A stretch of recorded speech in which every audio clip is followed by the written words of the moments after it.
Prisoner swap took place on an airport tarmac in the United Arab Emirates. That was the agreed upon neutral point for a U.S. government plane carrying arms dealer Victor Bout to meet up with a Russian aircraft carrying the 32-year-old American basketball star. President Biden authorized this swap just last week. Griner's first action, we expect, after these 9 months of imprisonment, will be to soon undergo a medical evaluation. This is standard operating procedure. This is something that is expected to occur at a U.S. military base, and she will have to clear that before returning to the United States.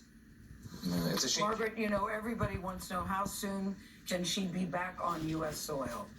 Well, that medical evaluation has to first take place, Gail, and I want to point out here that the very fact that the transfer happened at all is huge because the diplomacy had been stalled for so long, and it all came together just within the past few weeks. Now, this is a one-for-one swap. The reason that is important is because the Biden administration has been trying for months to get out two Americans, Brittney Griner and Paul Whelan. He is a U.S. Marine veteran who's been behind bars since 2018.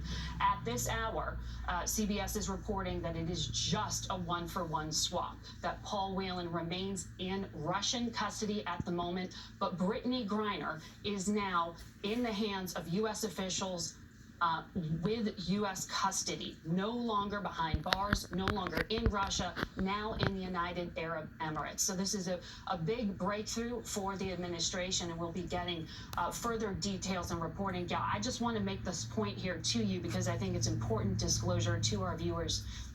CBS first learned that this swap was going to happen last Thursday, and CBS News agreed that the Griner for Bout swap, which we knew was underway, that we would not report on the details of it. This was at the request of the White House, which asked us not to make it public because officials expressed grave concern about the fragility of the emerging deal and feared it would impede the safety, perhaps even put those Americans at risk. And so we are bringing this news to you first this morning, Gail, and it is certainly good news for the Griner family. Wow.